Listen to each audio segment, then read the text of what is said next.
mata tayo ng Math-aral. Sa Math, walang maiiwan. Math-sayang Math-aral tayo ng Math-tuto, upang ika'y umasenso. Maging matyaga, maging matalino, halina Math-aral na tayo. Maging matyaga, maging matalino, halina Math-aral na tayo. Halina Math-aral na tayo. Halina Math-aral na tayo. Halina, halina, halina, aral na tayo.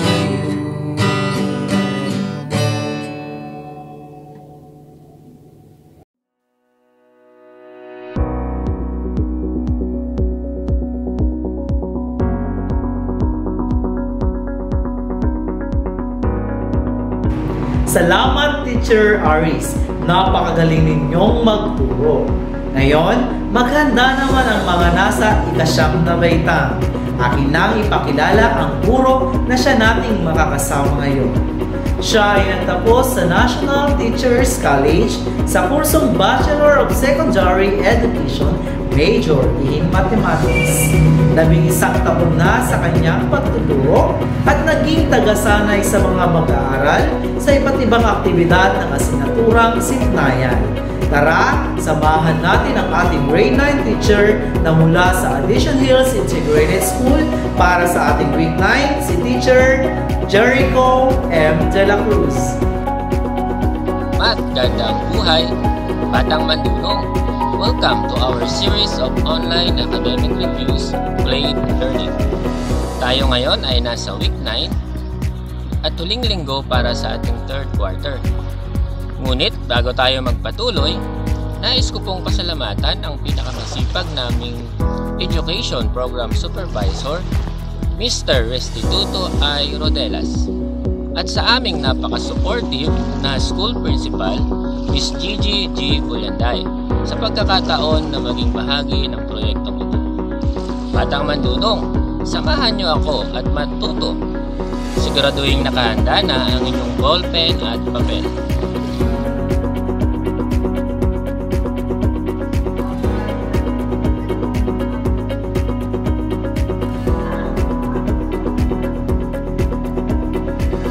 We are now in quarter 3 with 9 modules. So the topic is all about basic proportionality theorem and angle bisector theorem. So still this is under the triangle similarity. But here in week 9, so this is our focus. Okay, next is the objectives. So hopefully after this after our discussion or this lesson, you will be able to meet these 3 objectives that we have. First, define basic proportionality theorem and angle bisector theorem. Second, you will be able to solve the unknown lengths of the sides of similar triangle applying the basic proportionality theorem and angle bisector theorem. And the last, you will be able to solve word problems involving triangle similarities and also right triangles. So let's start. Let's have first the basic proportionality theorem. It states that if a line is parallel to one side of a triangle and intersects the other 2 sides, then the segment divides the 2 sides proportionally. So let's say this is the triangle.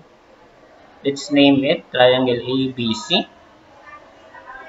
So we have triangle ABC, and then let's draw a line segment based from the sentence.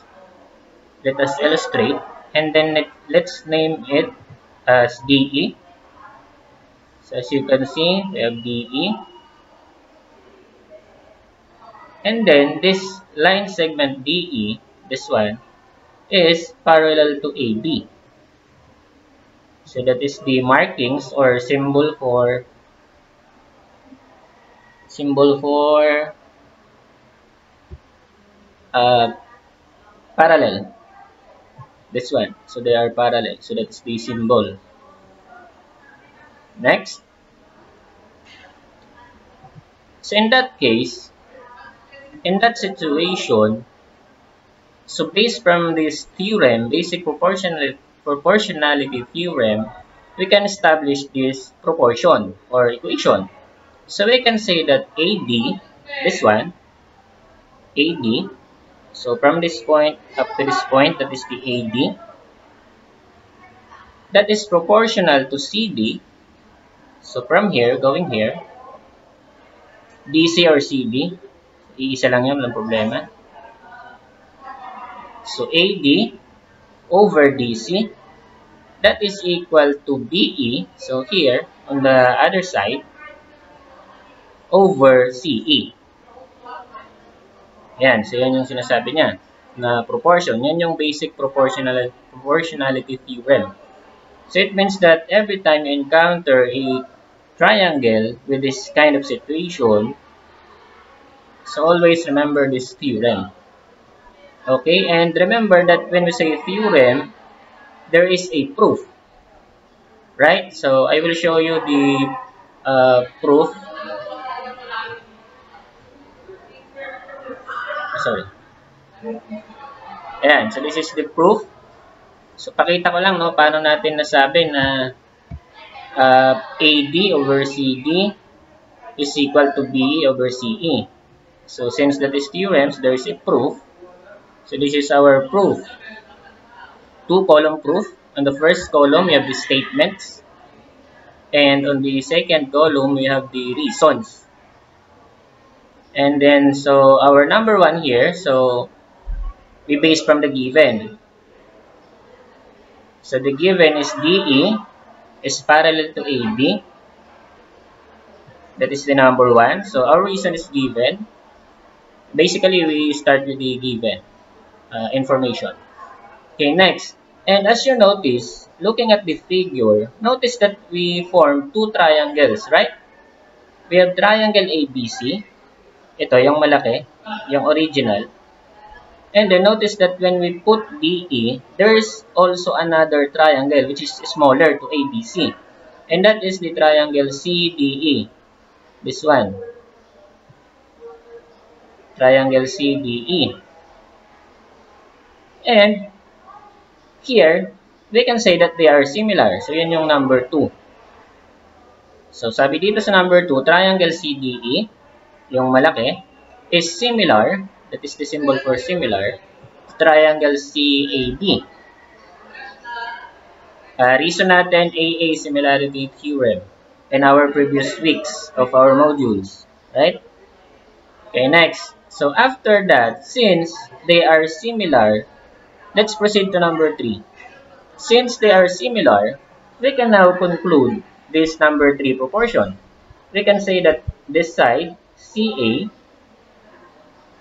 over CD, yan, yung malaking side, yung mahabang side, yung mas bigger triangle, over to the side of the smaller triangle, equals, sa kabila naman, CB, yan, yung side ng malaking triangle, over CA, the smaller one. So, reason for that is the definition of similar triangles. Okay, next. And then, since, so this side, so number 4 na tayo, no? Ayan. Di ba, we all know that CD, this side, plus DA, pag inad natin yan, ang sagot, CA. Tama? So, yung length ni CD, starting here, going here, that is the CD. And then DA or AD, so from here, going here. So, pag inad mo yan, ang sagot ay CAC. Yung buo. Tama? So, reason, definition of betweenness. Or the segment addition postulate, pwede rin yun. SAP, SAP. And then, punta tayo sa kabilang side, yun. Then, we can say that CE plus EB is equal to CB or BC. Yan yung number 5. So, sabi niya, CB, this one, CB, that is equal to CE plus BE, right? So, yun pa rin yung reason, definition of betweenness. Okay, next, let's proceed to number 6. So, yung number 6 naman, paano nagkaroon ng ganito? So, let's go back to number 3. Tingnan nyo yung number 3. CA over CD is equal to CB over CE. Right? So, yung CA dito, sa number 3, we will replace that by CD plus AD. Since they are equal. So, remember that in math, we can substitute or we can replace equals. Ulitin ko So, CA over CD, yung CA, pinalitan siya ng CD plus AD. Kaya nagkaroon ng ganito. Sa left side ng number 6. Galing yan dito sa number 3. And then, yung CB over CE, yung CB naman here, we replace that by CE plus BE. Kaya nagkaroon dito ng CE plus BE. This is actually the CB before. Pinalitan na siya nito, CE plus BE. Reason, substitution law. Okay, next. So, punta tayo sa number 6. Paano tayo nag-came up sa number 7? So, we have the fraction. So, remember that in fraction, we can separate this one. So, CD over CD plus AD over CD. We can do that. We can separate fractions. Right? And then on the right side, same thing. We can say that CE over CE plus BE over CE. Definition of additional fraction. Okay, next. And then after we separate, we simplify. Kaya nagkaroon tayo ng number 8. So, CD over CD, we can replace this by 1. So, any number divided by itself, the answer is 1. Except 0 over 0. Alright? So, CD over CD is 1. Copy this one. Connect plus AD over CD equals, here, right side, CE over CE is also 1. Connect plus BE over CE. So, reason any number divided by itself equals 1. And then, simplifying this equation number 8, we can subtract 1 on the left side and at the right side. Subtraction property of equality. So, minus 1 here. So, we can cancel 1 and negative 1. So, natira na lang AD over CD. On the right side, matitira is BE over CE. Which is the one that we wanted to be proven. Ito na siya. Right? Anyway, pinakita ko lang naman yung proof niya. Okay, next, balik tayo sa situation. Ito. Basic Proportionality Theorem. So, actually, maraming pwedeng equations na ma-form dito. Maraming proportional dito sa ganitong situation. Kasi, nagkaroon tayo ng similar triangles. We have 2 triangles here. Kahit yung mga dating lesson natin, yung mga nakaraang week, still, anytime you can apply those lessons, right? So, proportions or equations that can be derived from the figure given. So, here we can say that AD, this one, we can say that AD over CD is equal to BE over CE. Yan yung actually yung basic proportionality theorem. Aside from that, we can also say that CD over CA equals CE over CD. Right? Similarity ng triangles yun, yung in-apply natin. Tama? So, una, CD, yung nasa left side ng smaller triangle, CD, over by the left side of the bigger triangle, which is CA. And then, that is proportion to B, so equals. So yung inuna natin dito, just tandaan nyo sa paggagawa ng equation diba, dito yung numerator natin sa left side is CD, the side of the smaller triangle. So kailangan pagdating sa kanan equals dito sa right side. Since ang inuna ko dito sa left side, yung numerator dito ay yung maliit na triangle na side. So kailangan yung unahin mo rin sa kanan, yung numerator mo din yung maliit din na side ng triangle. Kasi yun yung inuna natin. Alright? Kasi hindi pwedeng maging CD over CA equals CB over CE ka. Hindi pwede yun. So, inuna ko CD, yung maliit, over CA, yung malaking triangle, yung side niya. So, equals, mauuna rin yung CE. Over yung malaki, which is CB. Now, if you want to write first the larger side of a triangle, halimbawa, inuna mo CA. Pwede rin naman, CA over CD. Pero pagdating mo sa right side, equals ka, CB ang uunahin mo. Yan, CB over CE. Right? And the next, another equation or proportion, we can say that CD over DE equals CA over AB. Yan, yung left side, lahat ng yung sa maliit na triangle, yan. Tapos sa right side, yung sa malaki naman pareho. Pwede rin yun. And then the last, so sa kabilang side naman, CA over AD, that is equal to CB over AB or BA. Okay, so let's have example for this applying the basic proportionality theorem. So example, given triangle PQR, ito yung malaki, the bigger one, triangle PQR, so ito yung triangle na yun, with ST, line segment ST, and it states that ST is parallel to QR. So malinaw dun sa given, sinabi niya ST is parallel to QR. So this is under basic proportionality theorem. So we can apply the concept. And then another given, PT is 18 centimeters.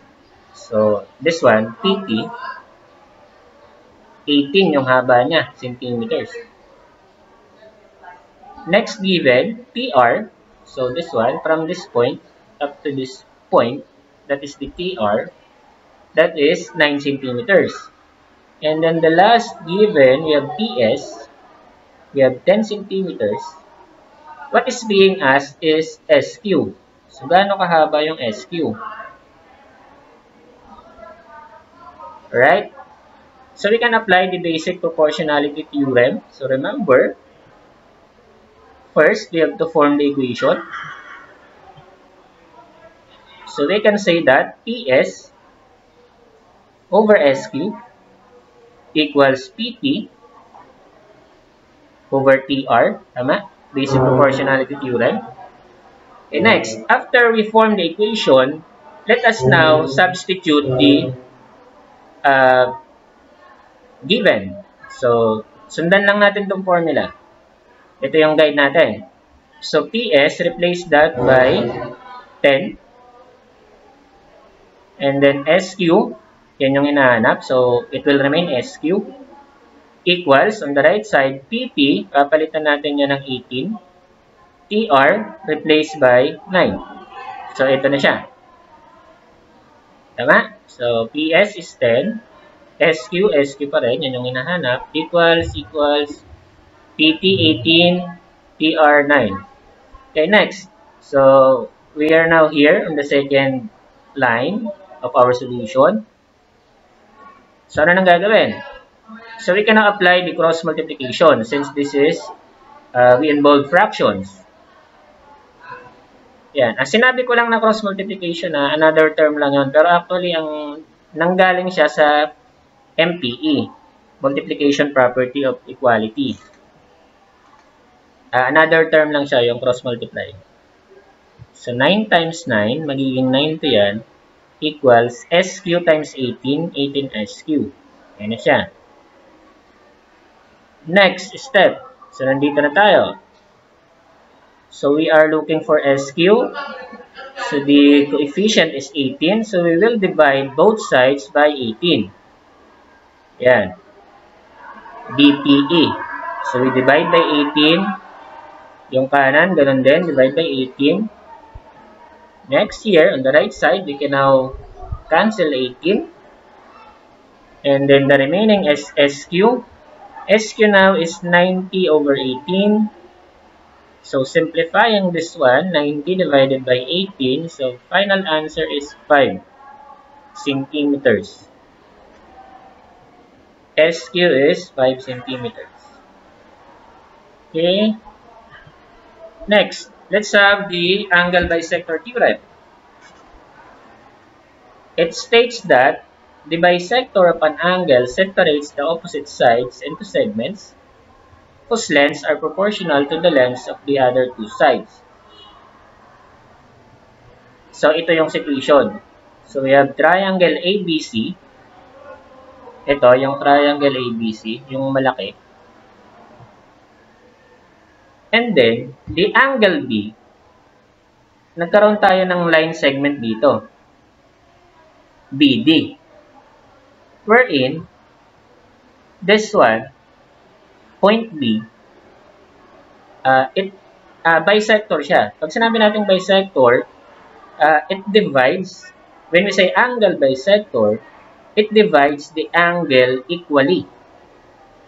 So, nahati niya ito. So, we can say that angle ABD, this angle ABD, is equal or congruent to angle CBD. Ito. Kasi naging bisector siya eh. Yun yung angle bisector. Basta tandaan sa geometry, when we say bisect, it divides the angle or line segment, depende sa kung ano yung hinati, equally. So, equal talaga yung, so, ibig sabihin, gitna siya. Yan yung ibig sabihin ng bisects or bisector. Okay? So, yan. So, kapag ganito naman yung situation, and then notice that nagkaroon ulit tayo ng dalawang triangles dito. Actually, tatlo. Oh, pero yung malaki, kumbaga, naging dalawa siya. Tama? We have triangle ABD, this one. Another triangle is triangle BBC. And yung original, ABC. Yung pinakamalaki. So, kapag ganyan ang situation, we can say that AD, so sabi doon sa angle bisector theorem, AD over DC, ito, so AD over DC equals AD over DC. Right? Yan, pakita ko ulit yung proof. Kasi theorem siya, kailangan may proof yan. Ayan, so given in triangle ABC,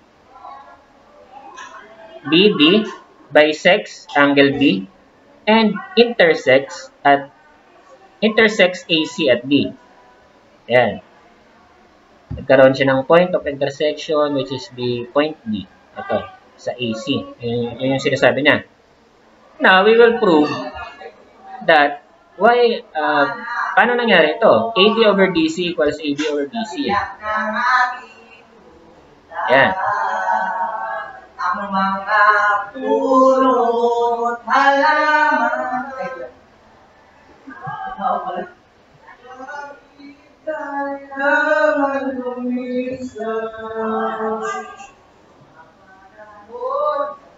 Yan. So, number one, by construction, so remember, in geometry, anytime we can, di ba, kapag may figure, anytime pwede tayong mag-extend. Pwede tayong mag-drawing ng line segment, pwede natin i-extend yung mga sides ng triangle, kung hanggang saan. Sorry. Ayan, we can do that. in geometry, especially if we want to analyze the figures for us to visualize things. So we can do that. So that is the number one reason, construction. So ginawa natin, withdraw CE, yan, withdraw CE, which is parallel to BD. So ito yung CE, no? Yan. CE, parallel yan kay BD. Dito. Yan, yun yung ginawa natin. Nag-extend tayo dito. Nag-draw tayo ng CE. And then, with E, ito, yung point na to, point E, on AB. Yan. So, by construction. Next. And then, here, so, angle ABD, ito yung sinabi ko kanina. Since this is bisector, angle bisector, yung BD, we can say that angle ABD is equal or congruent to angle CBD. Yan, itong angle na to at yung angle na to, equal yan. Kasi, hinati nito into two parts equally. Right? So, kaya tayo nagkaroon ng number 2 na ganitong statement. Angle ABD is congruent to angle CBD. Definition of angle bisector. Okay, next. Another thing, angle ABD is congruent to angle BEC. Nasaan yun?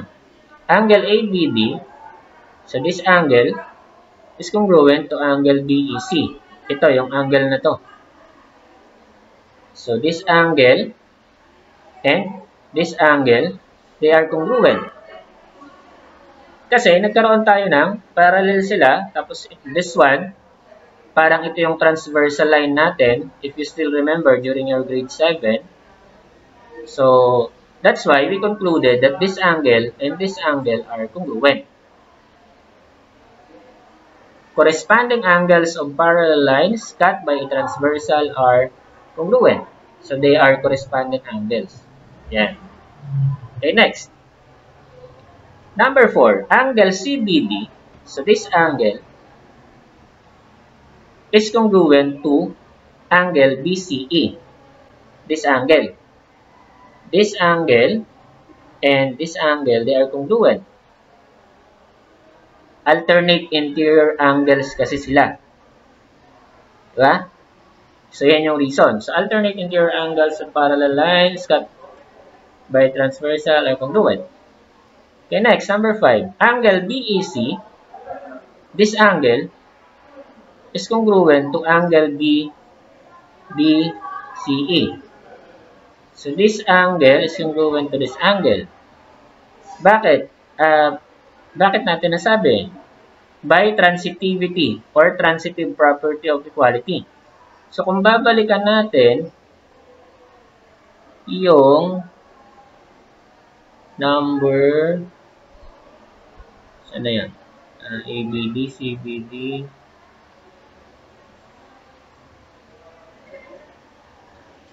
yan, itong dalawa. So, BAC, diba? Angle ABD is congruent to angle BEC.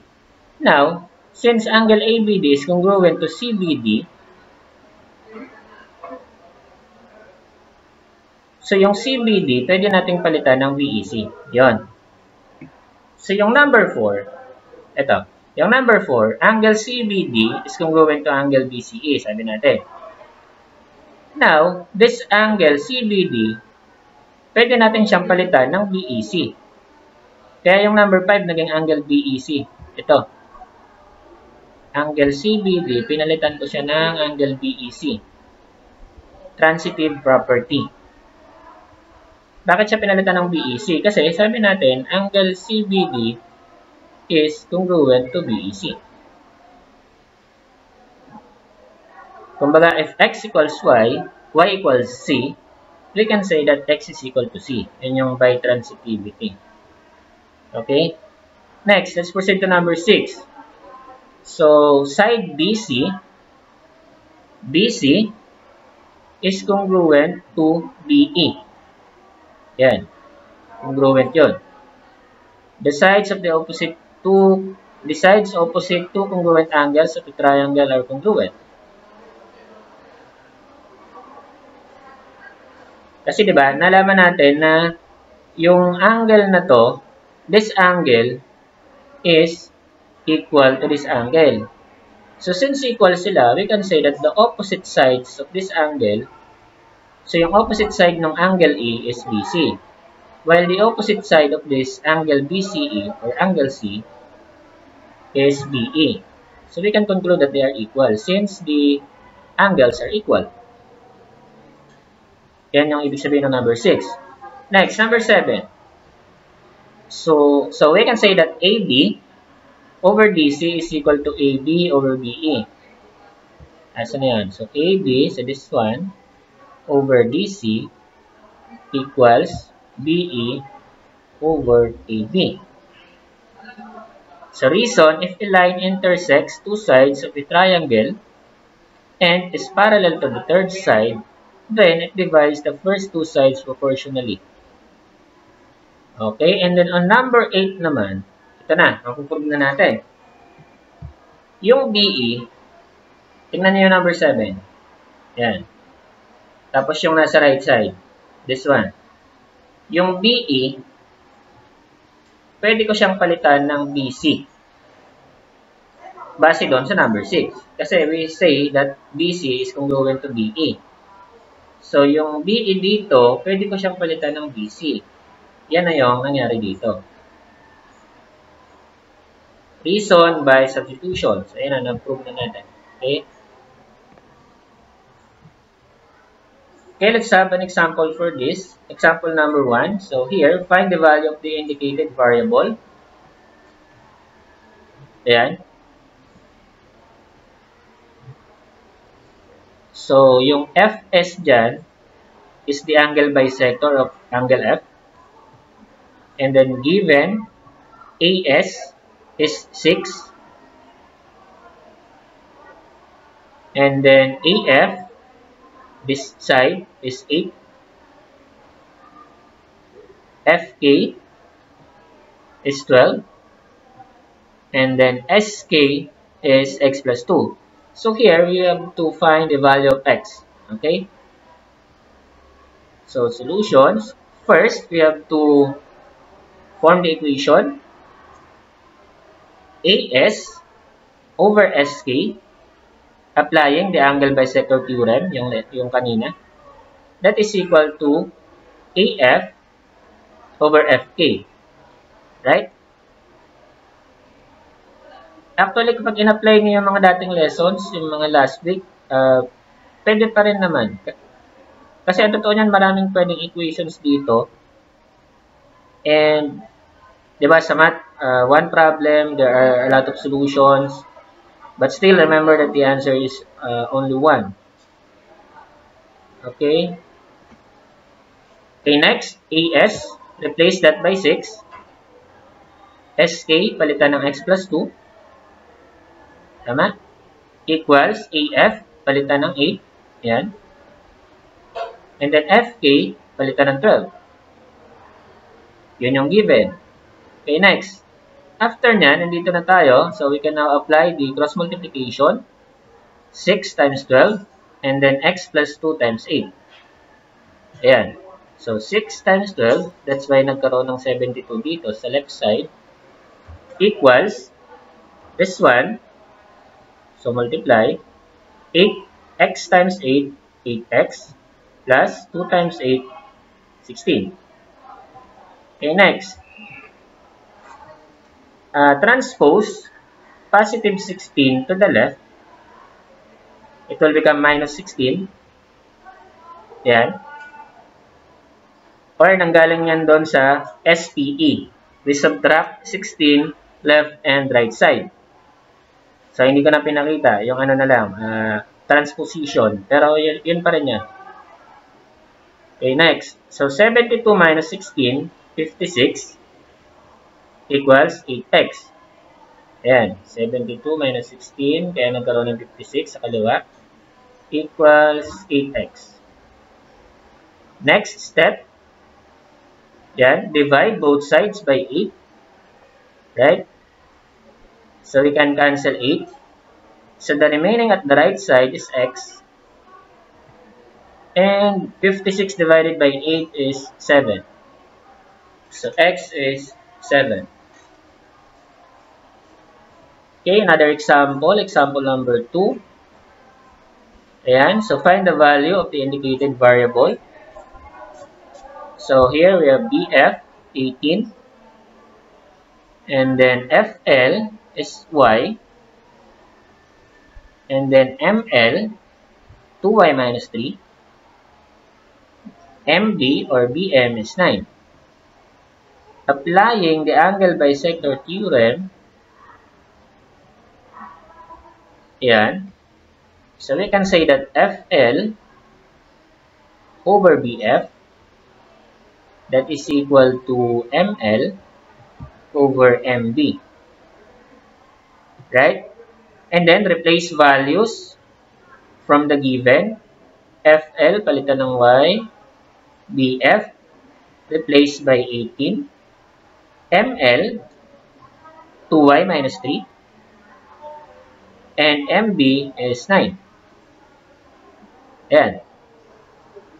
And then here, still, cross multiply. So 9 times y, 9y. And then 18 times 2y, 16y. 18 times negative 3, negative 54. Ayan. Kaya nagkaroon ng ganito. So 9 times y, 9y. 18 times 2y, 36y. 18 times negative 3, negative 54. Okay, next. So, combining like terms, we can now transpose negative 54 to the left. It will become positive 54. 9y to the right, it will become minus 9y. Yan. And then next, right side, 36y minus 9y will become 27y. And then divide both sides by 27. Right? So we can cancel 27. So the answer is y is 2. 54 divided 27 is 2. Okay, let's proceed. Let's continue. Let's have word problems involving triangle similarities. So these are the steps in solving word problems. First, you have to read and analyze the problem. That is very important when you deal with word problems, right? You have to read it carefully and then analyze or understand the situation or the problem. Next step is to illustrate the problem. Since especially we are in geometry, so it is better for us to draw what is stated in the problem. If it is a triangle, so you have to draw a triangle to visualize. Okay. Next, after illustrating, know the given and determine what is being asked in the problem. So very important also. Number 3. So every problem, so you have to identify what is being asked. Kasi baka mamaya, hindi naman hinihingi, hindi naman tinatanong, ginagawa nyo pa. So, time consuming. So, para direkta tayo sa gagawin. Alam nyo kung ano yung hinahanap. Alright? Next, number 4. So, after that, you have to form an equation or formula to be used. And then after you have the formula, that is the time that you replace variables, values from the given, and then solve solutions. And if possible, if you want to check your work, if it is correct, you can also do that. Okay, let's have this one. Mrs. Cruz is 160 centimeters tall. Stands 360 centimeters from a lamp post at night. Her shadow from the light is 90 centimeters long. Question, how high is the lamp post? So here, so ito yung tinatanong, no? Gaano kataas yung lamp post? So very important, is the illustration. Kailangan may drawing tayo para makita natin yung situation ng problem. Let's say this is the lamp post. And this is Mrs. Cruz. Say for example. So yung layo nila, so nakatayo daw no, si Mrs. Cruz. Ayan, stands 360 centimeters from a lamp post. So yung layo niya, kung saan siya nakatayo, yung layo niya dun sa lamp post is 360 centimeters. Alright? Next. Ano pa? Meron siyang shadow. So yung shadow niya, nandito banda. Ang haba ng shadow niya ay 90 centimeters. Tapos yung height ni Mrs. Cruz is 160. Ito yung height niya, syempre. So from here, pababa. Yan. Ang taas niyan, ang sukat niyan, 160 centimeters. And then, we can draw this one. So, para nagkaroon tayo ng right triangle, actually. Right? Kita nyo? So, ito yung right triangle na sinasabi ko. Actually, dalawa yan. Isang malaki, and the smaller right triangle is this one.